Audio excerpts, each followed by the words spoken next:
How's it going, guys? Welcome back. Microphone. Sorry. And welcome back to the TheBlueShifting. Welcome back to the House of Fata Morgana Requiem for Innocence. Now, last time we started and thoroughly enjoyed to the manly tears appearing of the happily ever after portion, which is essentially the reincarnation lives of our characters and how they were able to reclaim some of their lost memories over time. And like we got to see Michelle and Giselle like having a future together in like a modern era, modern Paris. It was lovely. Everything about it was just it was great. I loved every second of it. And now we're going into somebody else's life. I don't know who's it going to be. Jacopo and Marie, maybe the nun. What was her name? I don't know. The nun and the beast. I'm not sure. Mel and Nellie, or could be Morgana. I'd love to see if Morgana, but I'm pretty sure I remember Morgana electing not to be reincarnated, that she chose to kind of just be a wraith and an observer. But I don't know, maybe that also got changed, or maybe I'm misremembering something. I don't know. We'll find out. So let's jump into this. I'm sure my voices will be wrong because until I know who I'm talking for, I have no idea what voice I'm going to be using, but I try and stay consistent. So we'll jump into that, but just prepare for some feels. I don't know what kind. I'm sure they're going to be lovely, though. This seems to be the gift for the fans type of game. So yeah, let's jump in and see how it goes. I believe I'm on the second floor. Ah, yes, there it is. But I need a key to get in. The landlord should be able to help me with that. He lives upstairs, if I'm not mistaken. Oh my, why, hello there. Are you our new neighbor? Yes, I moved in today. Were you not told where to find your key? It was a rather sudden move, so perhaps I was missed in the confusion. Oh, is that so? Well, your key's right here, darling, at the back of your mailbox door. Here you are. Thank you. You don't smile much, do you, darling? It's a real shame. You're very pretty. Is this Morgana? I've just never been very good at it. Practice makes perfect. Thank you for your assistance, and it's a pleasure to make your acquaintance. Good day. Oh, why? Thank you too, darling. Well, I should go. Before you go, make sure to stop by and say hi to the landlord. I assumed you were. Oh, heavens, no. I live on the third floor. The landlord's one level up on the very top floor. My apologies for the confusion. It's the weekend, so he should be home. He recently took over for his parents, and my oh my, is he the prettiest young man I've ever seen. I'm not sure how a man would take to being called pretty, but I'll be darned if there's a better word to describe him. If I were another 30 years younger, I might have tried to go for him myself. Ha ha ha. You can't be what, 15, 16 years old? Still in high school and already living on your own? You're moving fast, darling. Are your parents... I have a lot to unpack, so I really should get going. Oh dear, so sorry for keeping you. If you need anything, just give me a shout, okay? Or the landlord. I'm sure he'll be happy to help too. It was a pleasure meeting you, darling. You too, ma'am. Who is it? Is it Morgana? She's a bit overwhelming. I hope the landlord isn't quite so boisterous. She said he was a pretty young man. Well, I should at least say hello. I can leave my bags inside and unpack when I'm done. Maybe it's Nellie. Oh, a butterfly. How'd you get in here? It's moving kind of sluggishly. Don't worry, I'll get you back outside where you belong. Take care. This is the place.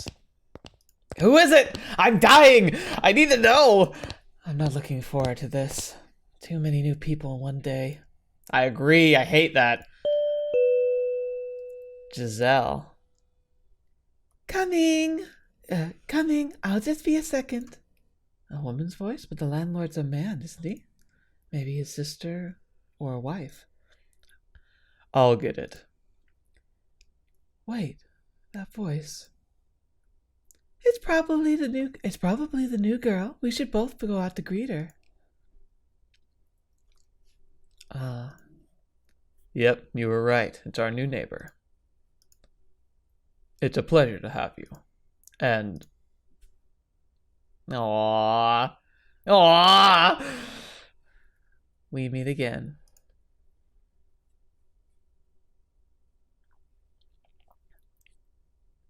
See you again. Is that, oh, was that the ending and I just didn't go through it? That'd be so sad. Ah, dang it. I'm sorry. So that probably was Morgana, and that was like her like moving in and happening to be staying in the same place. That's kind of cute. Ah, dang it. I'm normally pretty good about picking good spots to end, but I failed in that regard. But that was adorable. Anyway, now we notice here, gift has been unlocked. So let's see what this is. Okay, so it's Backstage, Concert Hall, Art Gallery. Okay, I bet you we're gonna go through all of this today, so that might mean today is the last episode.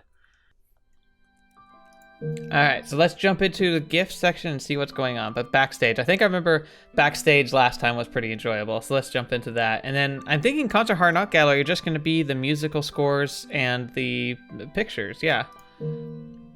But Backstage was really enjoyable last time, so we'll go ahead and do this. What you're about to read is a chaotic fourth wall breaking peek behind the curtain of Requiem for Innocence, runs a complete opposition to the tone and frequency, ignores characterization, pre-toy stories. Please have fun, don't think too hard about it. Guess it's time for the obligatory backstage segment. I'm not really in the mood right now, so let's make this quick. I'll have to see Michelle then.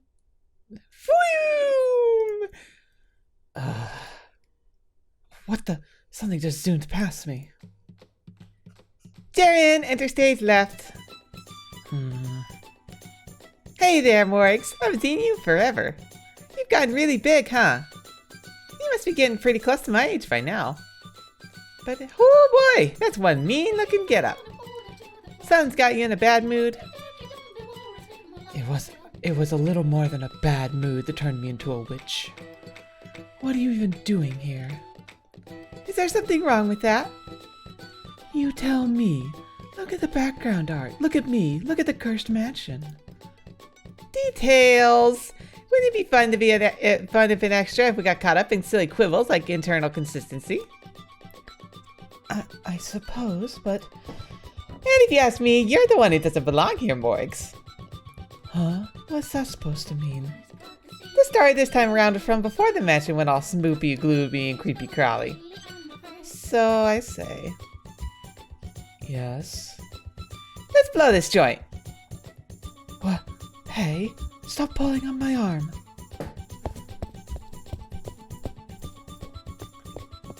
Oh, cool, the slums. Much better. Oh, you brought her old look back, too. We've landed, Captain.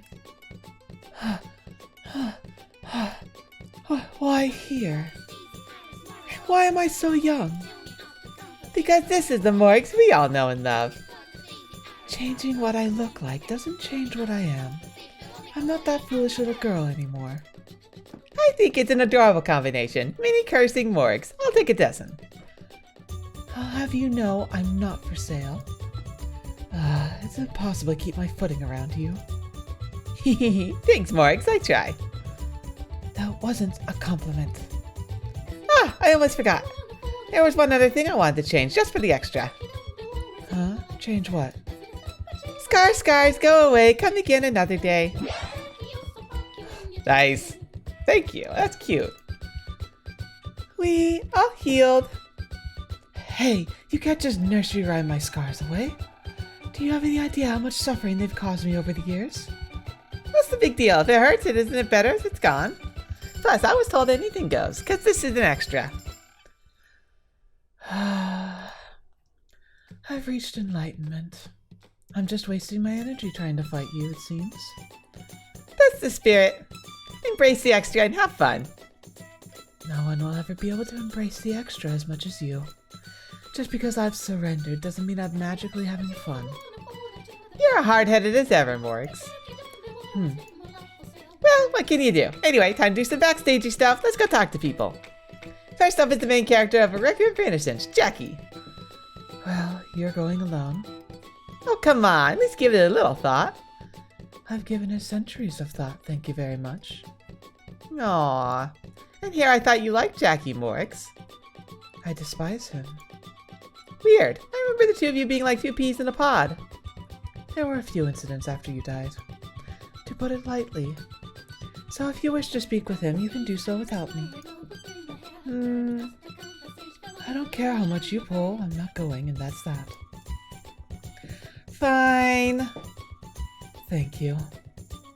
I'll bring Jackie here then. By the power vested within me, I summon you, Jackie! Ah! What happened? What? Jaren and Morgana? You've gotten younger. And your face is healed.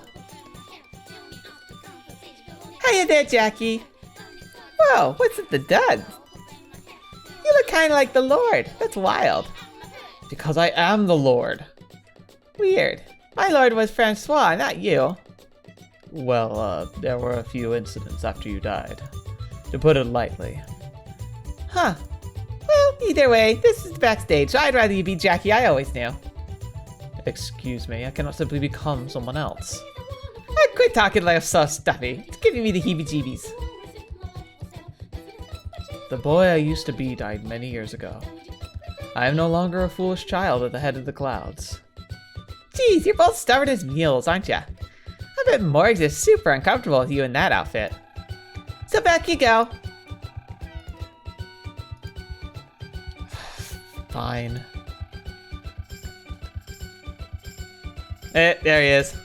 You happy now? Get it closer, you're hanging halfway off the screen. Just so you know, don't get any stupid ideas. I'm not going to be nicer to you just because you changed your clothes. Then what was even the point? Come on, guys, you're gonna set the place on fire if you keep throwing around sparks like that. Maybe I'll chill out a bit at the rest of the gang's here. You're not planning on bringing everyone back, are you? You bet I am. Can't have a reunion with the Slump Crew without Boss and Beefcake. Wait, slow down. Okay, team, let's get going. Of course, Jaren is the leader of this freaking mess. Let go of me, dang it! You're coming too, Morgs. I'm perfectly fine here. Full speed ahead! It makes so much sense that she's in charge of all this. Hey guys. Hey guys, it's been a hot minute. It sure has. Beefy as ever, I see. And you look as dopey as I remember. Hey, you two, and hey, you too, boss. Still the hottest girl in town. Ah, thanks.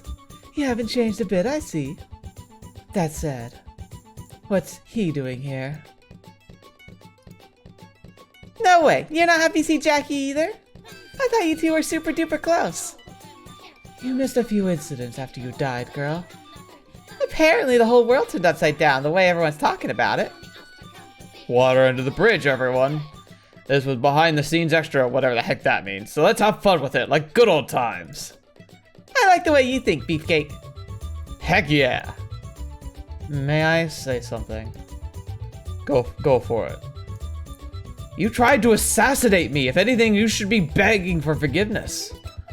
Oh yeah, that did happen, huh? Yes, it happened. And because of it, I started seeing ghosts and my console got killed and I just about lost my mind. What's done is done. Water under the bridge. You can't just erase years of agony with a few words. Beefcake had some beef with Jackie and they ended up roast beef. Ha ha, you're a genius. Was that all my suffering was? The punchline of a bad joke. Anyway, that's how we're doing things. We're straight under the bridge for all you two, boss. Let's have fun. Don't think I'm going to be any nicer to him just because it's an extra. Morgs was just saying the same thing. I only got a quick overview of what happened after I died. But I think you of all people should have given Jackie a little more benefit of the doubt. What? What he really needed was someone who'd believe in him through it thick and thin. Near the end, rather than just listening to Mel, was it? You should have given your old friend Jackie a chance to explain. Did Jaren just say something sensible? Wait, how do you even know about Mel? Intercepted signals from the great beyond. Right, I forgot. Anything goes here. If we're only talking about Requiem time frame, then yeah, maybe you could argue I didn't trust him as much as I could have. But we have a whole nother life under our belts you don't know anything about, and I got 2 years worth of hatred from this bee.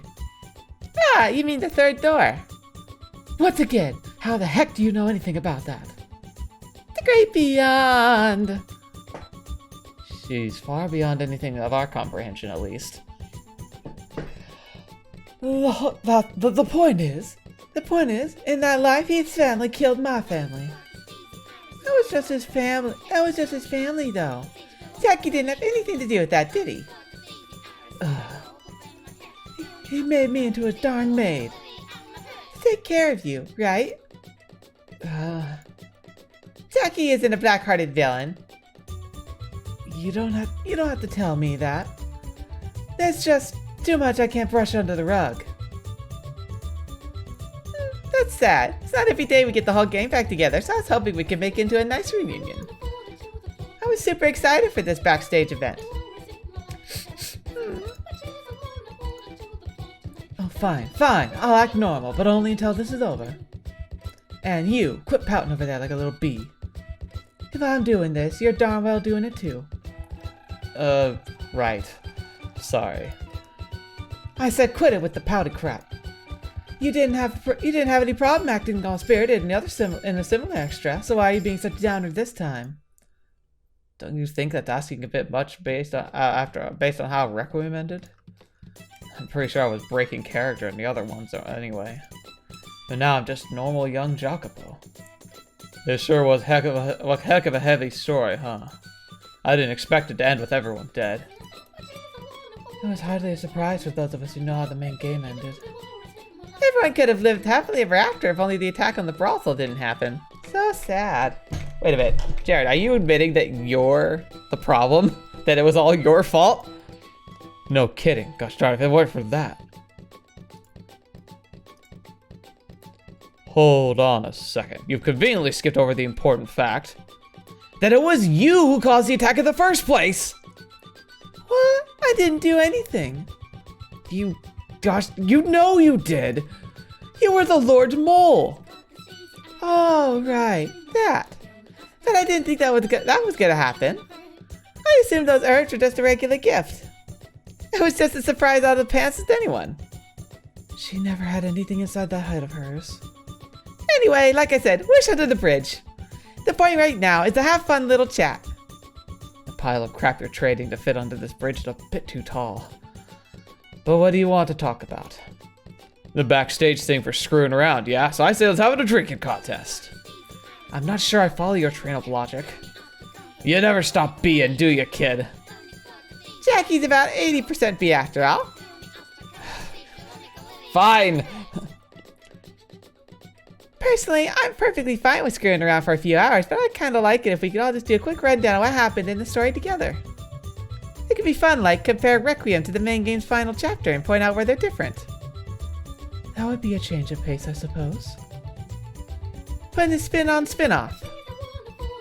That doesn't actually work, you know. Alright, we get it. And then let's be done with it so I can leave. You're no fun, Morgs. I don't want to spend any more time here than necessary. Jackie, you make sure she doesn't go anywhere. And while you're at it, hold her tight and whisper sweet nothings.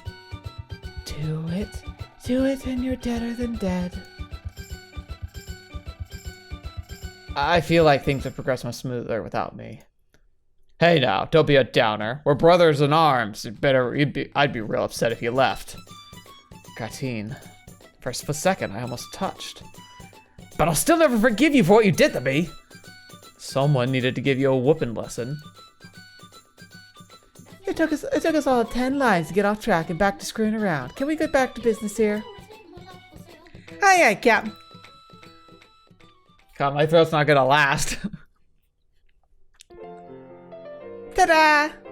On the right, we have the key visual novel from the main game, and the one on the left is Requiem, where Jackie is the hero? Was that a question? What was the question mark for? You weren't a hero, bud! Requiem tells the story of Jackie's younger days, followed by the true version of events from the main game's final chapter. The first half was probably pretty surprising to a lot of people, since we only got the super duper teensy weensy look at that part of his life in the main game. There were a lot of new characters too. Well, a whole lot of us did get lumped under companions over there, yeah. Pretty rooted then, not to mention such a memorable, sweet, and adorable girl like myself. You, certainly did leave quite a lasting impression, including how you went out. Why, thank you, Jackie. Someone needs to teach you what a real compliment sounds like. The point is, going into any more detail in the main game would have distracted the actual story at hand, which had a different focus. Ah, you mean with Snowy? Snowy? He's all white and cold like snow. Snowy? You should call him that next time you see him, Jackie. Gotta make sure you got a friend or you'll start self-destructing again. He's the last person I want to make friends with. Aw, why? He seems like a good guy. Because Morgana's taken such a gosh darn liking to him, being friends is out of the question. I'd rather just put a bullet between his eyes. Really? Keep your pathetic thoughts under control. I swear on my life, Lord, not a thing went through my head, Morgana. And don't say my name, you'll taint it. And things were going so well between you two. Let me tell you something. You might want to write it down. All's well that ends well, and all's bad that ends bad. Oh, those dots are making me sort of uncomfortable, so let's move on. Sounds like a plan. Oh, Jared, you did a double take there. Okie dokie. Let's keep the train chugging. One of the real highlights of the first part is getting to see everyone's young and innocent and fumbling around. All the sweet human drama and the rare look at the reasonable version of Jackie. Excuse you? You can't say she's wrong, though. You were really far out of the rails after you became the Lord and during the third door. Ugh. Hell, you were pretty down to earth in your thoughts of the flashback to the third chapter, too. So why is it that you had to climb up the effing ivory tower anytime you talk to anyone else? You're not such a haughty bee normally. I'm just trying to make sure people don't look down on me. And you're going about it the entirely wrong way. B. Jackie's generally been to start out as a colossal dickweed. Turns out to be kind of soft-hearted deep down. It wasn't always this bad character. But for Requiem, your character arc went in the opposite direction. Tell me something, Jaren. That description's not how you really feel about me, is it? Everything in quotes is straight from the author. Well, that's good to hear, I think. Whatever, continue.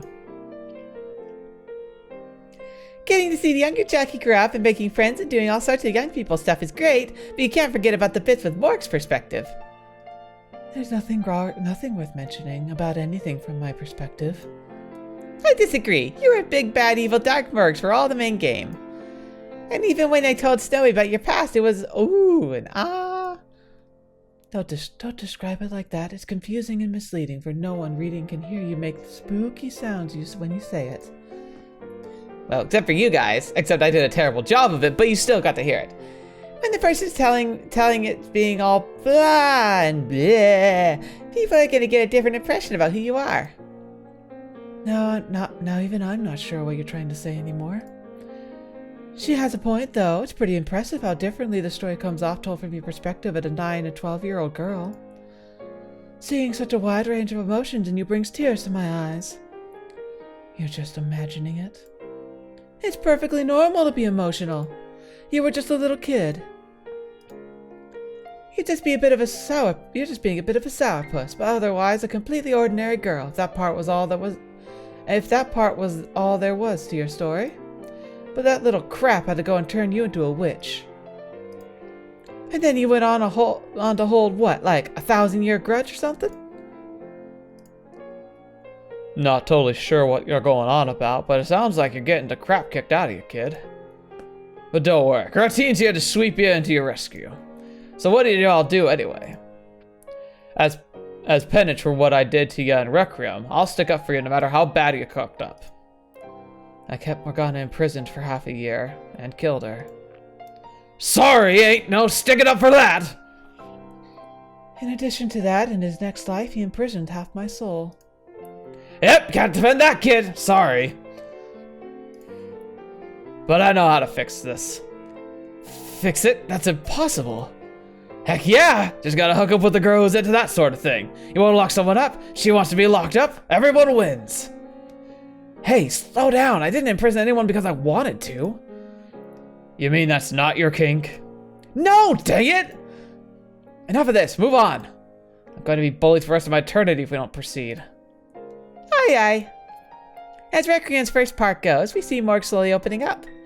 She starts off screaming about dirty whores and divine punishment. Eventually, she chillaxes into a pretty normal girl. Chillaxes. Can't you describe anything normally? Just watching the heart of the ice melt is the cutest thing in the world.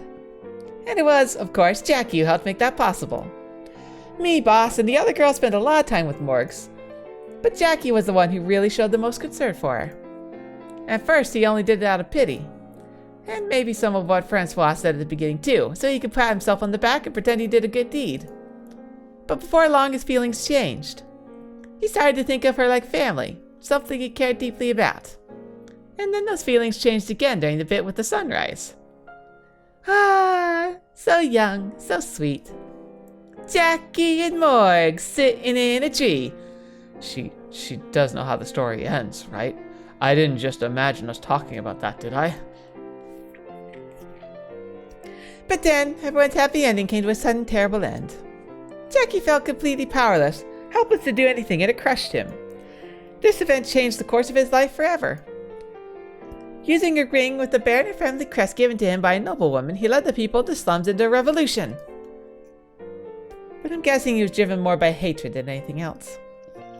Not for the bandits that attacked the brothel, but his own worthless self.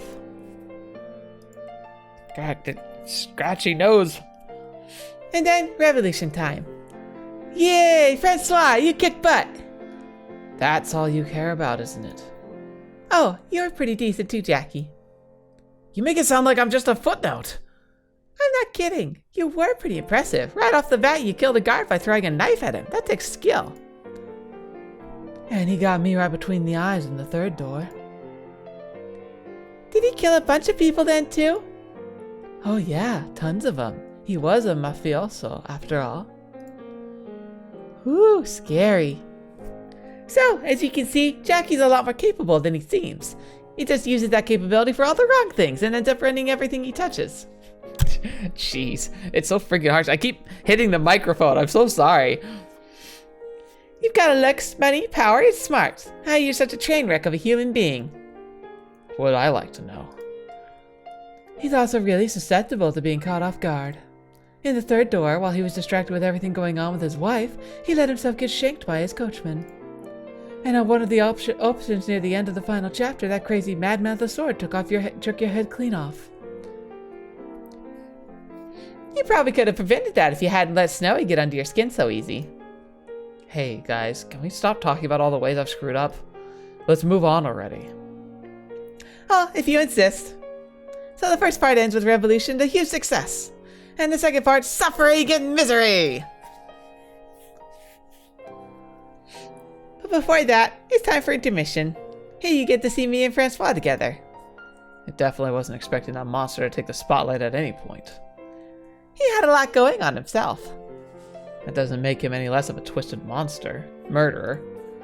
Francois definitely loves his dread and despair. He reminds me of a certain beast. That certain beast is a bit more direct with his violence, though. I have to say, it completely knocked my socks off when we found out it was him he had a thing for. I totally thought you were just thrown into the game so Jacopo could build a harem.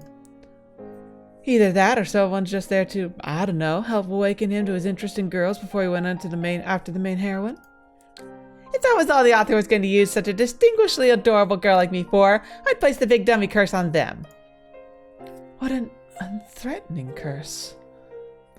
That threw me for a darn loop. That threw me for a darn loop too. The official site even sticking that bit in about how a certain someone had caught her eye had me convinced it was Jacopo. Yeah, the official site's character profiles are always a bit misleading. Like for the main game, Boss's profile said she was the white-haired girl's only ally, which turned out to be a huge lie. Hopefully no one tries to nail them for false advertising. You know, the more we talked about it, the more I feel like you're just really effing pathetic, Jacopo. Oh, that was Maria. You know, the more we talk about it, the more I feel like you're just really effing pathetic, Jacopo. Shut your darn mouth, I know I am! Then on to the second part. From here we start getting closer and closer to the main game's final chapter. But Jackie's still mostly reasonable at the beginning. He tries his best to be better lord and govern his land. As a side note, one of the traits listed on your character outline is hardworking. Here you work your butt off to improve the city, and in the third chapter you work your butt off to improve business.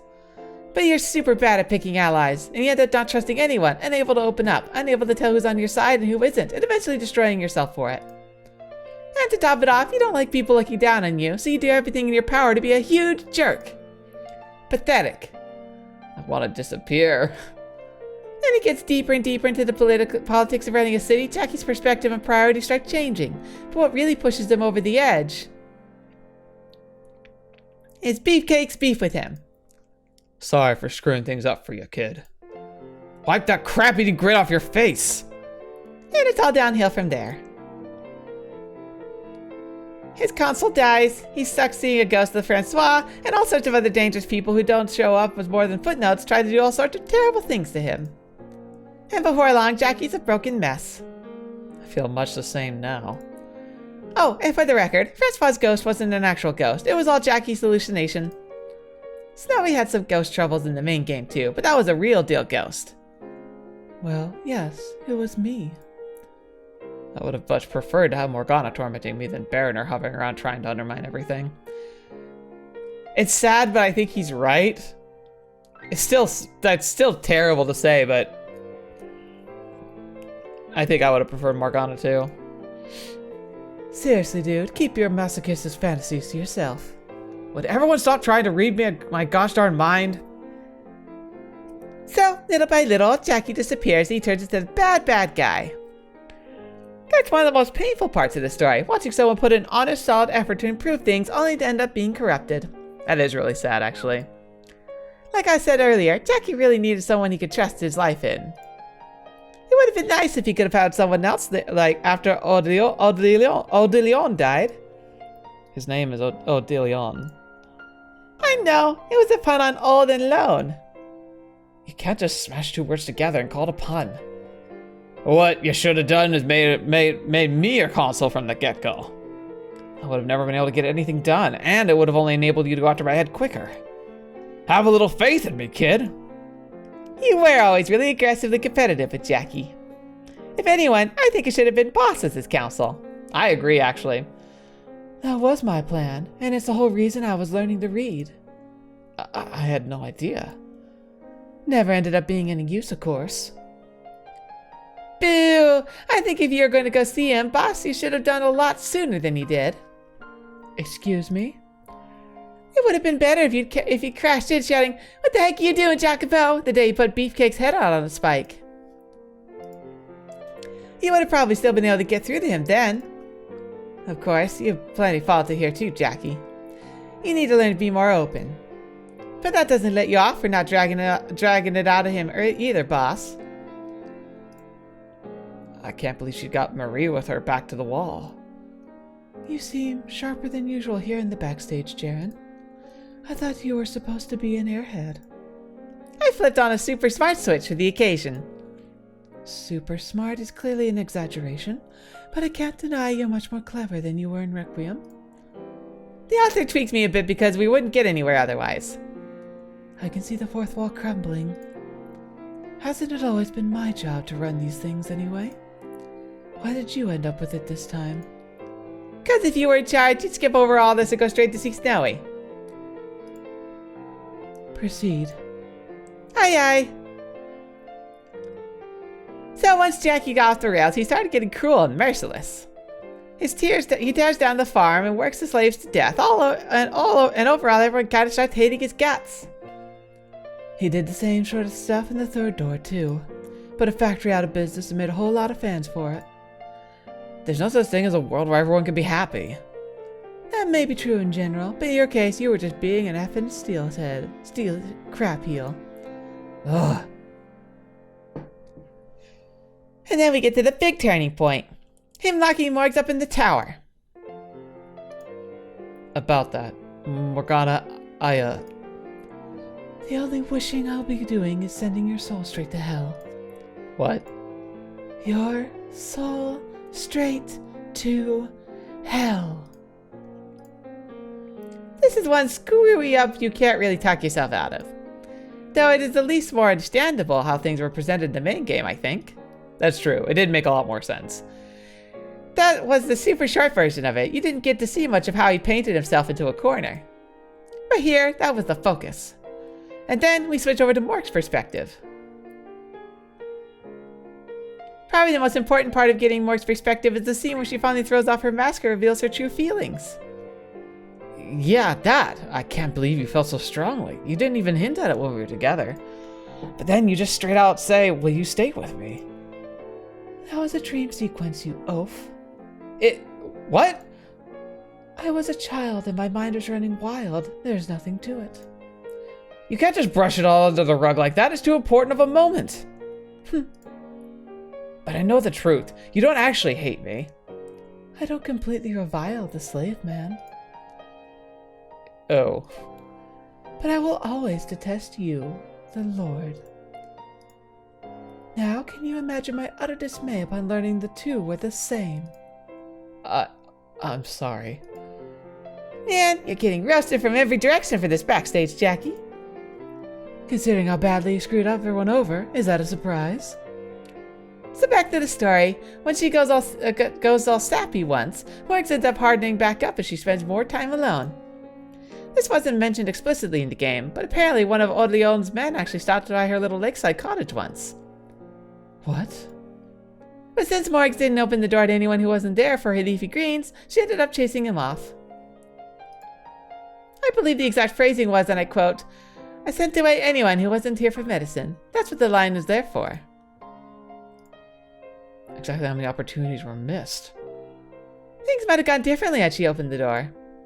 Morgs made her way to the Lord's Manor, where Jackie's waiting, and they have a heartwarming reunion, and then she becomes his consul and transfers the city into a Thenomony. It becomes a new holy land for which a new wave of crusades begins. Exciting stuff. You realize the crusades began almost a century after we all died, right? Anyway, I wouldn't have made her into my consul if I found her. If anything, my bride. I will murder you with my own two hands. For the love of God, stop reading my mind! She's like, I will kill you! When she was all holed out, the flaxen hair young man pays Morgs a visit. The boy formerly known as Mel. What's he known as now? The boy formerly known as Mel manages to go through Morg's shell briefly, the reasons for which are a lot clearer in Requiem. But of everyone and everything from her old life, it was the slave man she could ultimately never forget. I did forget his name and what he looked like, though. Maybe things could have turned out differently if you hadn't. Remembering you wouldn't have made you any less of a monster, thank you very much.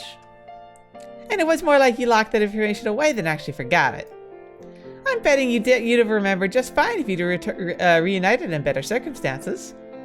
But what a crazy bonkers reunion that turned out to be. Everyone who's played the main game already knows about that, though. The scene where Morgs confuses Jackie for Francois is clearer here too, I think. Snowy did mention how Morgs wasn't quite right in her mind. But it packs a lot more punch actually seeing it from her perspective. Yucky cutting off her arm definitely messed her up pretty bad. That's the least fitting name yet. Would you please stop coming up with increasingly convoluted nicknames for people? Just call the infernal creature Beastia like everyone else and be done with it. Alright, Beastie it is. That's even worse. So the two then finally reunited. It's very tragic. Jackie's torn. He wants to see her free, but he can't, and the reason for that is, again, much clearer in Requiem. Clear, but still far from convincing.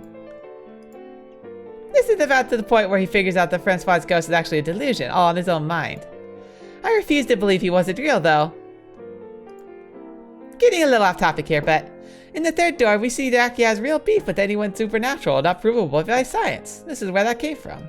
Oh, that's actually kind of an interesting insight. Not just the ghost, but the miracle blood was a huge part of that too. It left a mark on his soul that never went away. Huh. Here I thought it was just a wimp who couldn't handle ghost stories. That's true too. I'm not surprised. So Jackie ends up lying to himself about what he really wants and keeps Morgs locked up in the tower. So that really isn't your kink. That's the first thing you've said that's not for after talking for God knows how long. It didn't seem appropriate for me to butt in at this part. How many times did you tell him, I'm gonna show you the world, and then y'all showed her with a big old brick wall? You don't have to remind me, I feel bad enough about it already. The Chocobo I know wasn't the kind of man to do that to a girl. It's kind of distressing to see even an upstanding guy like you can fall so far. Yep, well, love was one of the big themes of the main game. Friendship and companionship was more of a focus in Requiem. And all the different ways it can break apart. It's enough to make me cry. I thought you were incapable of feeling sadness. I understand loneliness. I can cry about that. If you say so. Going a bit out of order, but speaking of friendship, Marie had that real killer bit where she was talking about how everyone was getting on and they were going to come back, how they weren't going to come back and all that. Yeah, that stung like hell. My friends mean more than anything else in the world to me. Whoa, that got super heavy in here real fast, huh? Moving right along. Next up, Boss tries to confront Jackie. Here's where things start diverging from what was in the main game. What you see in Requiem was what actually happened. And the main game is more like a simulation with Snowy thrown in, so things go off course real quick. On Snowy's first day, he manages to convince the boy formerly known as Mel to work for him. Why do you keep calling him that? I feel like it. Now, because the boy formerly known as Mel switches teams that night, he and Nellie are on the mansion grounds. Boss comes to look around, sees two strange shadows, and decides to push it to the next day. And when she comes back, she bumps into Snowy. So in the main game, she never ends up meeting with Jackie. But in reality, Snowy wasn't there, so the boy formerly known as Mel isn't wandering around to get the boss's way, so she's able to recon without any trouble. And the next day, she brings the necklace and the knife and breaks in. She goes all out trying to kill Jackie, but he stops her, breaks her arm, and then has Yucky throw her out. No mercy. That was me showing mercy, you realize. Normally, an attempt on the Lord's life would be punishable by death. I used the Harvest Festival as an excuse to stop him from killing her.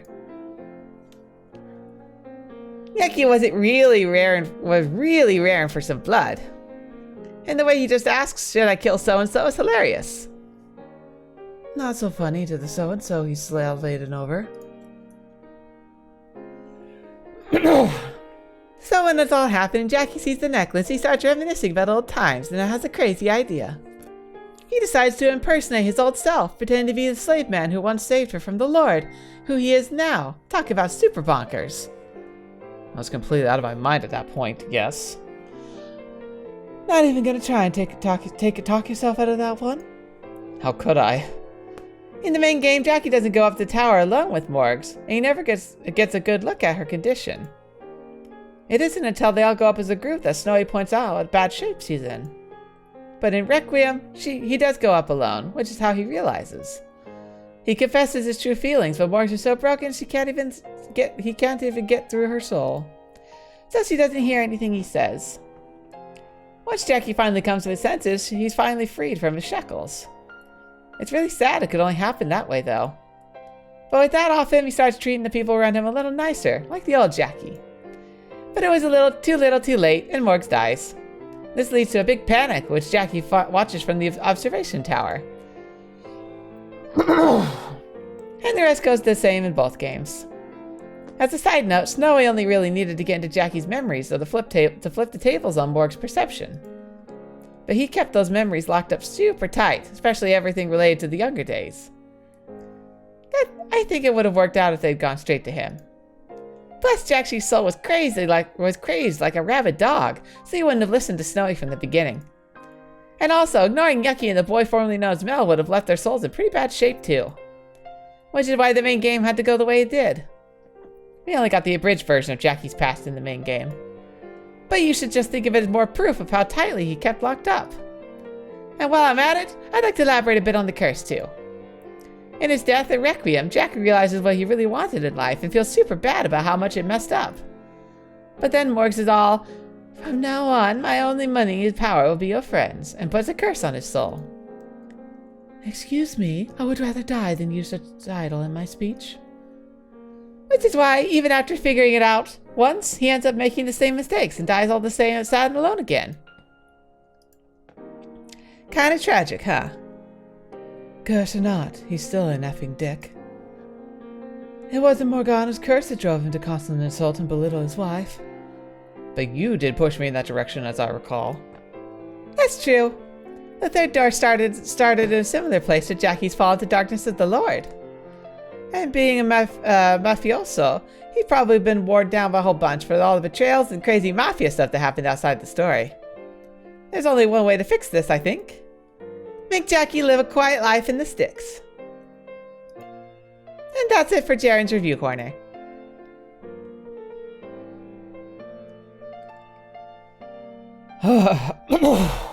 Jeez. Everyone knows how it turned out. It's still pretty darn heavy. Jackie ends up destroying the things he cares most about while in his own hands. It's pretty darn grim, yeah. Now think about it. You did kill darn near everyone who had a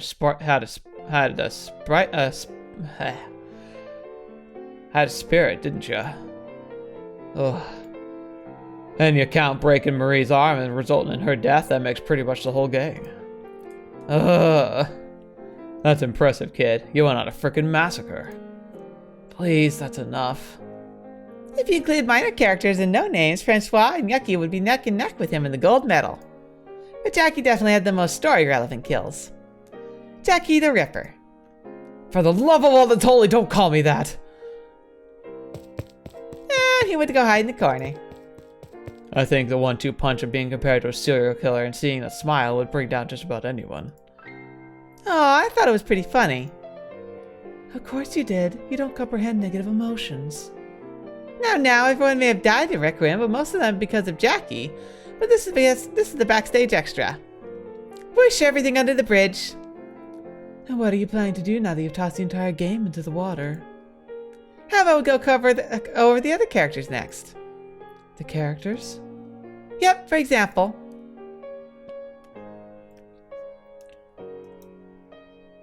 You, huh? And you. And you.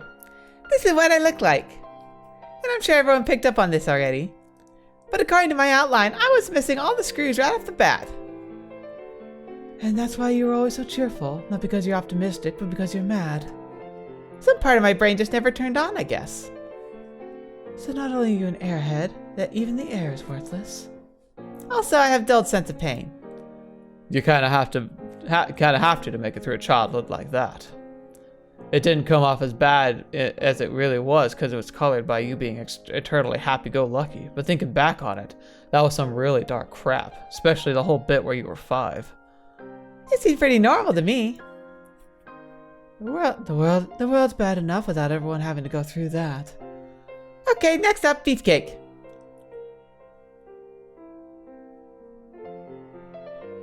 God, look at those arms. Beefcake is a fitting nickname for him. And here's my full bod. What do you think? Look pretty darn tough, don't I? Beefcake's profile describes him as a wild animal with an unbeatable competitive streak. He's an act first, think never kind of guy, the second biggest doofus in the cast, only after me. Hey now, that's just mean. I mean, I hate planning everything out, yeah, but still. He's like a giant, huggable gorilla / Big Brother figure who tries to fix everything by punching it. Which is one reason why he tried poison and Jackie stood out so much. He was so upset it caused him to resort to real underhanded methods. Hey, you can't tell me I'm wrong. I'm way stronger than he ever was. I bet most of the readers didn't have a very good impression of you with the way you went out either. You think so? That's kind of a downer. Alright, whoosh it all under the bridge, guys. Whoosh! I'm not enough of an idiot to keep up with these two. But you know, maybe some readers saw what you did coming, Beefcake. There was a line in the main game that went like, I invited an old companion to my manor to discuss matters, but the meeting only turned into an attempt of my life. If someone had a really good memory, they could have maybe made that connection and guessed what you were up to, and you'd end up doing. I believe I did remember that, but I didn't expect it to be poison. I guess you got that kind of right. I didn't leave it on the best note, and what I did to Jacob is really crappy. I was cocky, told myself it was better than him in every way. But at the same time, I wanted to, you know, be there with him. Maybe it would have made a good console. I wouldn't have made a good console, but there are other things I could have done. Like head of your guard or something. I'd come running to your right-hand man if you just sent for me. You were lonely down there in the slums all by yourself, weren't ya? I don't know. I'd say I was disappointed more than anything. I was ready to help with anything. I wish he'd used me.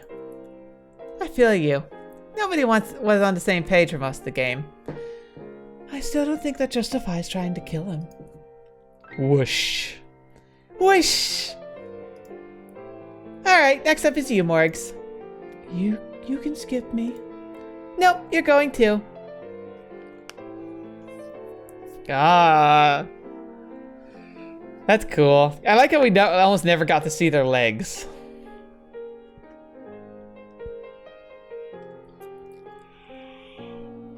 Excuse me. So there's a full view of Morgs. This is when she was still itty bitty and her clothes are way too big. Adorable, huh? Make a few poses for him. Absolutely not.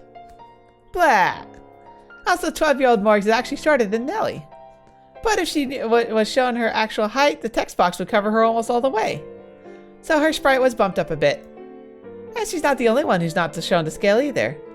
Boss is only 160 centimeters tall, but she's placed real high up on the screen too. Just pretend she's wearing some wicked heels.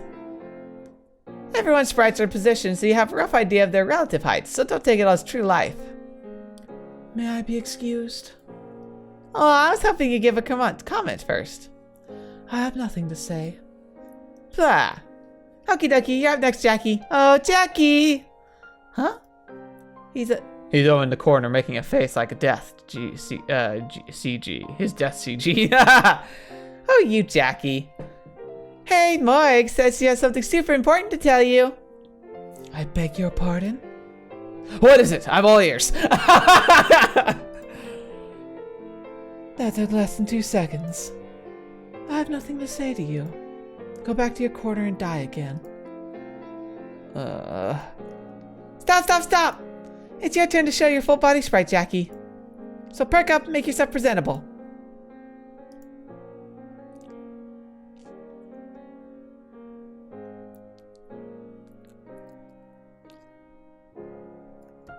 It's hard to see the difference. I guess that's just a closer zoom in maybe the second time. I said perk up, not whatever the heck that is. May I be excused? Oh, not you two. Why can't you go back to the tough-spirited Jackie from the first half? You were super duper impressive with your fight against Francois.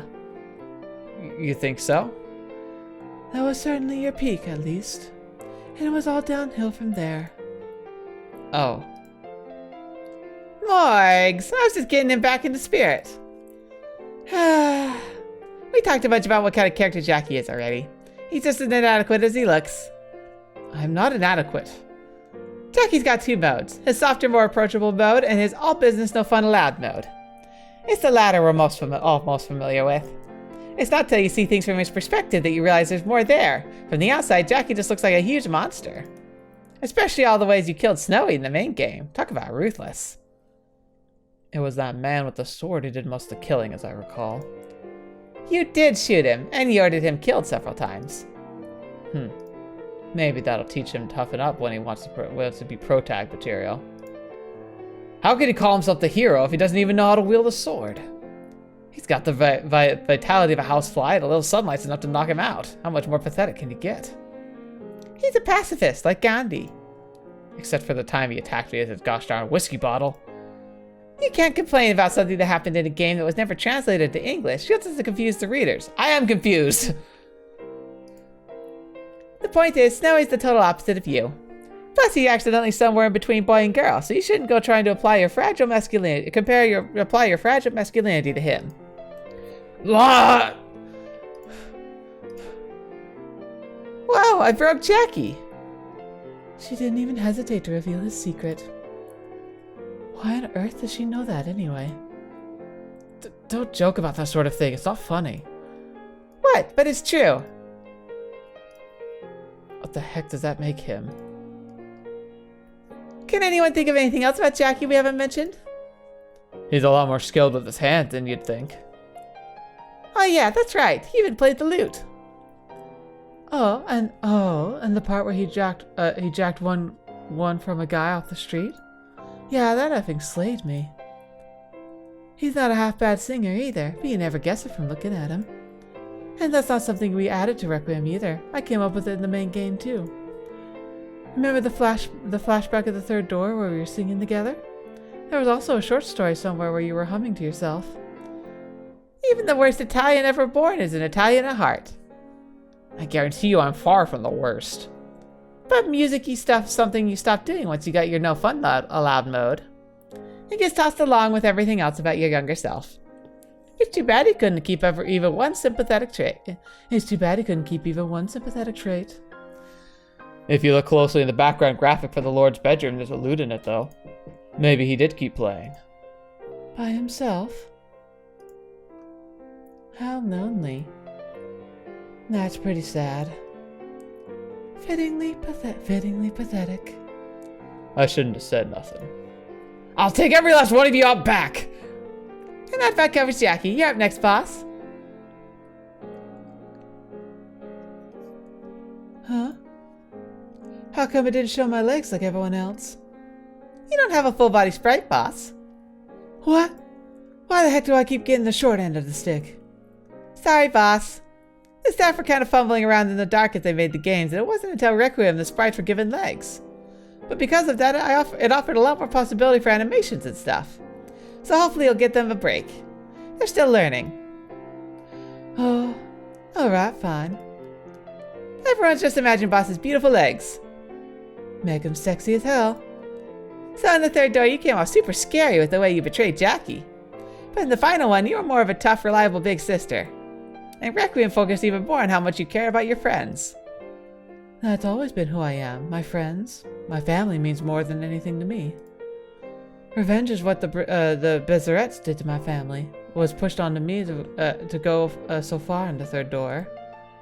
But God, that darn attack in the brothel and Requiem really did ruin everything. If that hadn't happened, Morgana wouldn't have been taken, Jacopo wouldn't have gotten a dumb idea in his head, and we all could have just stayed together. Yep, really comes back to that. Jaren, I'm possessed with the desire to grab you by both cheeks, pull on them as hard as I can, give you an earful about how you don't have any gosh darn right to talk about the events with the words except I'm sorry. Woo! Aggressive much, Jackie. One of these days, pow! Zoom! Right in the kisser! Although, the main game did end with me and Jacopo not on the best of terms. So it's nice people got to see us enjoy ourselves with Requiem. I suppose so. Okie dokie, that confirms the main five of us from the slums. Next up is Jackie's favorite console. Oh, Odilion's going to be here? I don't know how I can face him again, after how we parted ways. Hey, Jaren, do you think we could wait and do his separate... Oh, Odilion! Hey, dang it, let me... Oh ho. This has been much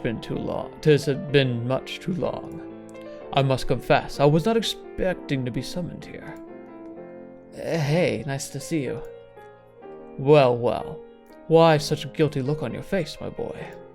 Did you do something you would be ashamed to admit to me? 'Twas but a simple lark. Hold your head high, my lord. I bear much of the blame myself for leaving you behind so early in your growth. No, you're not to blame for any of my mistakes. 'Twas my sworn duty to teach and guide you for the length of your rule. I should have chased the scoundrel out despite your objections.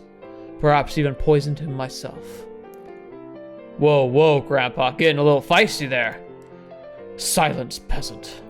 You are the one who made the attempt on his life. I mean, you got a point, but... Hey, you're forgetting the whoosh, everything under the bridge, now's the time for fun. You know, Jacopo, it strikes me. Yes. You know, I told Craphead when you got someone to keep you in line. Like I said, Jackie just needs a friend. A friend would help, sure, but what he really needs is someone to kick him in the butt every time he tries to steer the train off that effing cliff. That metaphor doesn't even make sense. Don't try to deflect from the point, butthole. His heart is in the right place, at least. Nevertheless, I only knew him for a short spell, and he was a very hard-working man during that time, so my impression of him was mostly positive. We should show the old man what a bee he was during the third door. I don't think I've ever heard Morgana swear before. And what did he do in this third door? He constantly insulted and belittled his wife until he broke her. My lord, you must show care and respect for your family. Yeah, you're absolutely 110% correct. I regret everything I did. And I spent decades living with that regret. The reason you turned out this way must be because you had no one in this third door to guide you down the correct path. And with no one to open up to you, you had to wear your mask in perpetuity, all the negative festering inside you until you were permanently corrupt. Odilion. Ergo, I shall reincarnate in this third door and ensure that does not happen. Yo what? I will stand by my lord's side and make certain he does not stray from the path even a single step. Slow down, stop. You're going to destroy the main game's whole story. And good riddance. Please stay away from it. Jaren, hurry up and show the old man sprite. Show the old man sprite so we can get rid of him. He's going to undermine the entire story. I think it'd be fun to see what he does. No, it wouldn't. Not in the slightest. My curse will have been all for nothing. Very well. You may regard my old weary frame. Ugh. I liked Odilion.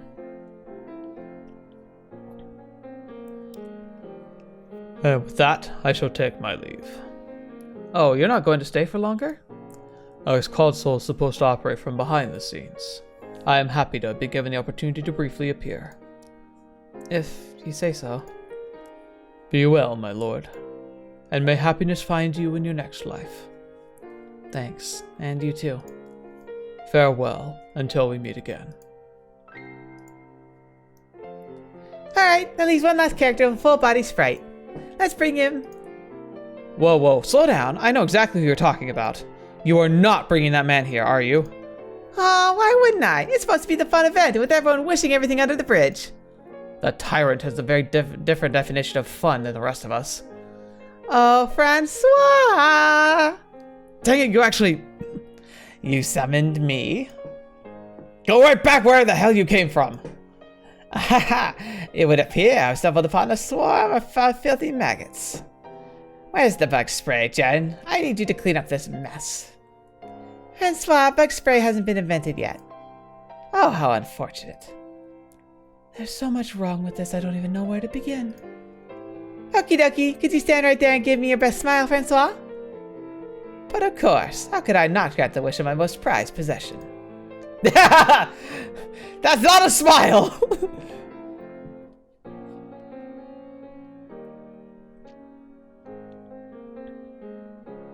I hate him so much.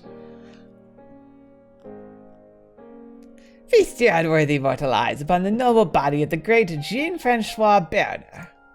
My blood is genuine, unlike the certain impostor. You're giving me goosebumps. I wonder if the real Odilion ran off because he didn't want to run into Berner. That had to be it. I can't think of any other reason.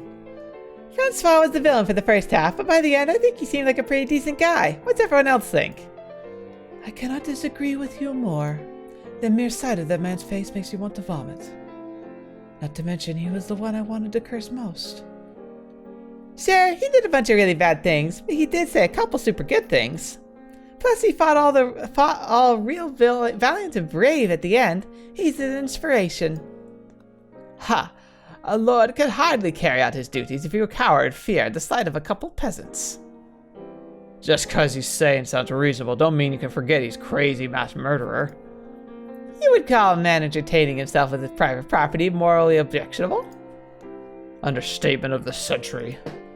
If this wasn't a darn extra, I'd lop your head off right here. There we go. Like so. Ah! Child's play. Don't just pull up that darn graphic without warning. You're gonna give me a heart attack. My soul left my body for a moment. You can act like you went out in a blaze of glory, but don't forget you were begging for your life at the end. That hardly counts as begging. And what universe says, oh no, please don't kill me, not count as begging for your life? One must be clawing and clawing their attacker, wailing for mercy through a fit of pathetic sobs in order to properly count as begging for their life.